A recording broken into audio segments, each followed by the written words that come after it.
video, kukuha tayo ng malunggay. Gagawa tayo ng malunggay powder.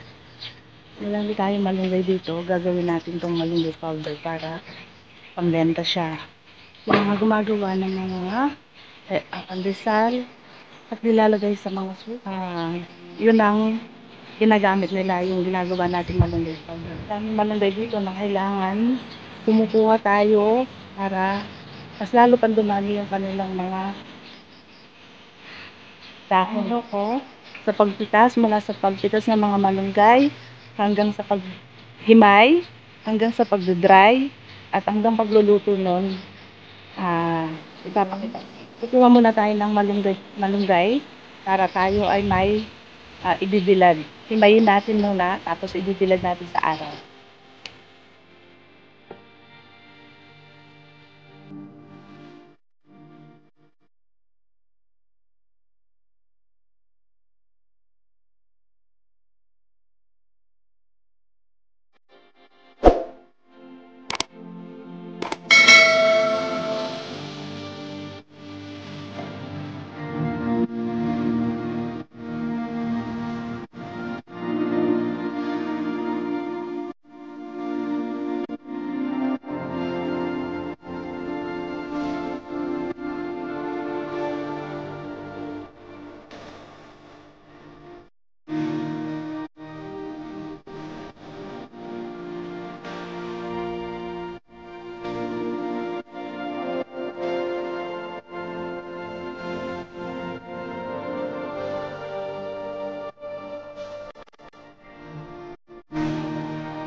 Panguha ng malunggay. Ito na yung ating malunggay. At ating hihimay sa barang natin. Ito-process ko hanggang sa maging powder.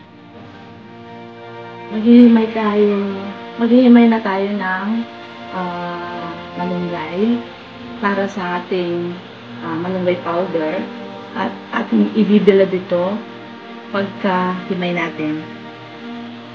Ibilad muna natin sa init ng araw at pag natuyo siya, saka natin siya iluluto. Kailangan kasi matanggal yung kahoy ng malunggay. Kasi matigas ito kapag nailagay sa tinapay. Kaya kailangan wala yung kahoy niya. Kaya ang ginagawa ko, inaalis ko yung hinihimay ko siya ng mano-mano para wala yung kanyang mga pangkay, yung kanyang mga kahoy, para mas ganyan na yung kailangan wala yung kahoy niya pag hinihimay.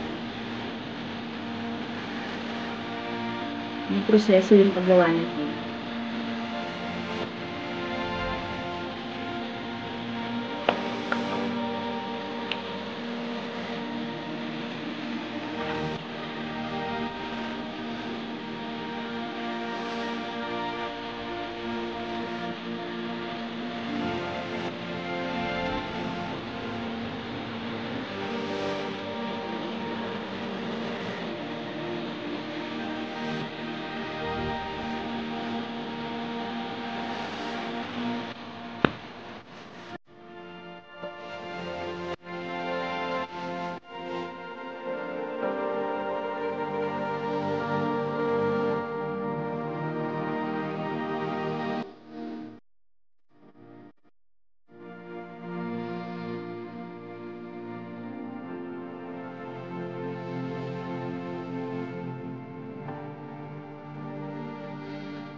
Ayan, tapos na at atin itong ibibilad sa init ng araw para sila ay maging tuyo at magiging malutong na. Don't forget to like, share, and subscribe and hit the notification bell para laging updated kayo sa ating mga bagong video. Watch out for the part 2 of this video. Bye!